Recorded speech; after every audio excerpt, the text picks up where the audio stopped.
Hi, in this video we intended to get you started with Python.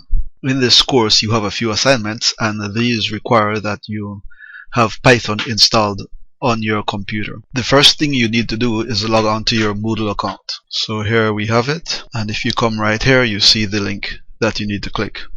So click on this link and you're taken to this page. These are the files that you need to download. You can get all three of them by simply clicking on this link, which now will get you the zip file, and you just click save.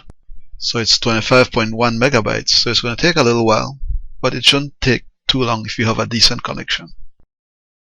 Once you've finished downloading the file, simply go to where you downloaded it and unzip it. So on different systems this will be done differently, but on my computer, which is running Windows 7, I just right click and say extract all.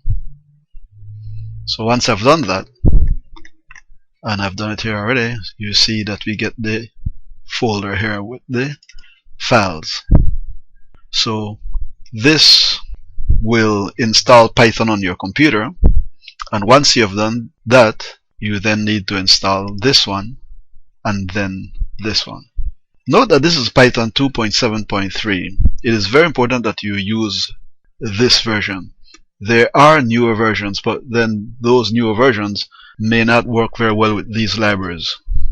So this is the version I will be using in this course, and so that there's no problem, I expect all my students to work with this version and these libraries that we have here.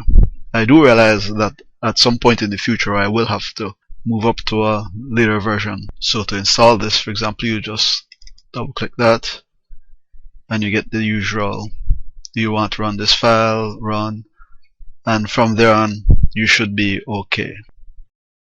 Once you've installed the Python, you then need to run it. So we come over here to start.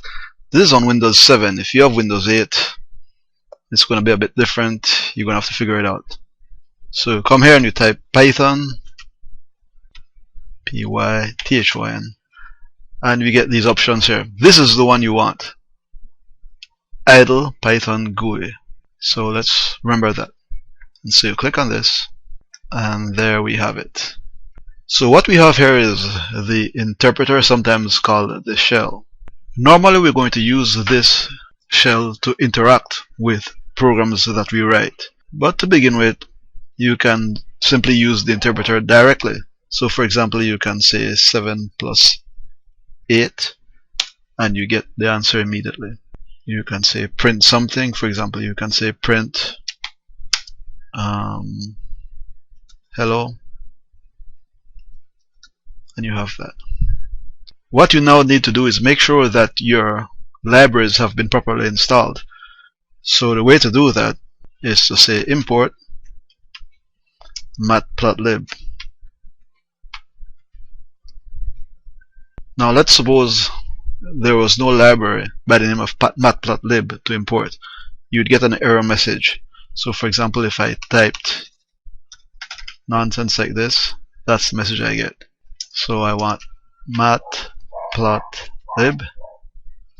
and notice I don't get anything, which means that that command was carried out successfully. And then I go import numpy. And so now I know that these libraries have been installed properly. Later on in the course we'll show how to use these libraries. And of course, whenever you want to use these libraries, you have to import them. Okay, so we should now be set and ready to start working with Python.